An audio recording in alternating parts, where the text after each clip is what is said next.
Hello मेरे प्यारे बच्चों, मैं आपको पढ़ा रही हूँ क्लास 12 का सुमित्रानंदन पंत द्वारा लिखित नौका विहार। तो मैं आपको जो पद लिखा हुआ है मैं उसको पहले पढ़ती हूँ। ज्यों ज्यों लगती है नाव पार उर्मी आलोकित सत्य विचार, इस धारा सारी जग का क्रम शाश्वत, इस जीवन का उद्गम शाश्वत है गति शाश्वत संगम, शाश्वत नभ का नीला विकास, शाश्वत सच का ये रजत हास, शाश्वत लघु लहरों का विलास, हे जग जीवन के कर्णधार, चिर जन्म मरण के आर पार, शाश्वत जीवन नौका विहार। मैं भूल गया अस्तित्व ज्ञान, जीवन का ये शाश्वत प्रमाण, करता मुझको अमृत दान, जो जो लगती नाव पार। तो सबसे पहले हम क्या लिखते हैं? संदर्भ। तो संदर्भ हम आपको बता रहे हैं। प्रस्तुत पद्य पंक्तियाँ प्रमुख छायावादी कवि पंडित सुमित्रानंदन पंत द्वारा रचित कविता संकलन गुंजन से हमारी पाठ पुस्तक के काव्यखंड में संकलित नौका विहार शीर्षक कविता से ली गई है, उद्धृत की गई है। अब इसका प्रसंग, कवि ने यहाँ पर नौका विहार के अनुभव का वर्णन किया है। किसका वर्णन किया है? नौका विहार की अनुभव का वर्णन किया है। प्रसंग देखिए, ज्यों ज्यों लगती नाव पार।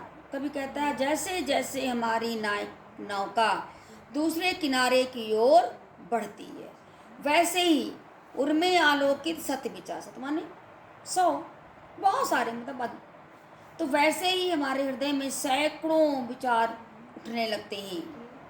हम सोचते हैं इस धाराशाही जग का क्रम, इस संसार का क्रम भी इस जलधारा के समान ही है। जिस प्रकार धारा लगातार बहती है, चलती रहती है, कभी समाप्त नहीं होती, जो जल आगे जाता है उसका स्थान पीछे से आ रहा जल ले लेता है, उसी प्रकार से शाश्वत इस जीवन का उद्गम, उसी प्रकार से जीवन का उद्गम भी हमारा शाश्वत है।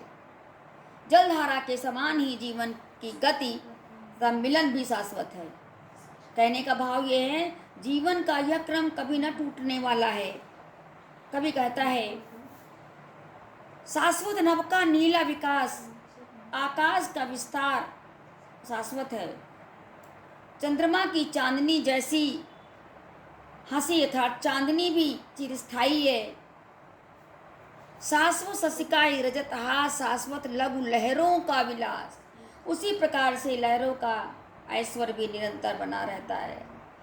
कभी भावनाओं के सागर में डूब जाता है, सोचने लगता है हे संसार की जीवन रूपी नौका को चलाने वाले भगवान, हे जग जीवन के कर्णधार, चिर जन्म मरण आर पार, शाश्वत जीवन नौका विहार। तो जीवन को चलाने वाले, जन्म के पश्चात मृत्यु और मृत्यु के पश्चात जन्म होता है, इसी प्रकार यह जीवन रूपी नौका का विहार लगातार चलता रहता है।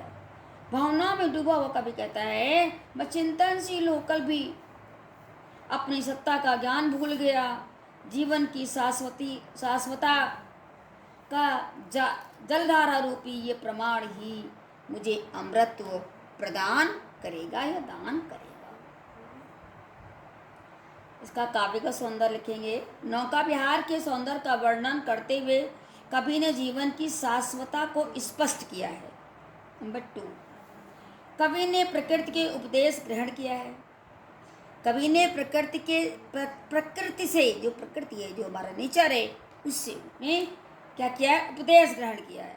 इसकी भाषा क्या है? संस्कृत खड़ी बोली, अलंकार, उपमा और रूपक, रस रंगा, शब्द शब्द लक्षणा, गुण माधुर, छंद स्वच्छंद। तो ये थी नौका विहार की व्याख्या, जो आपको बहुत अच्छे से समझ में आ गई होगी।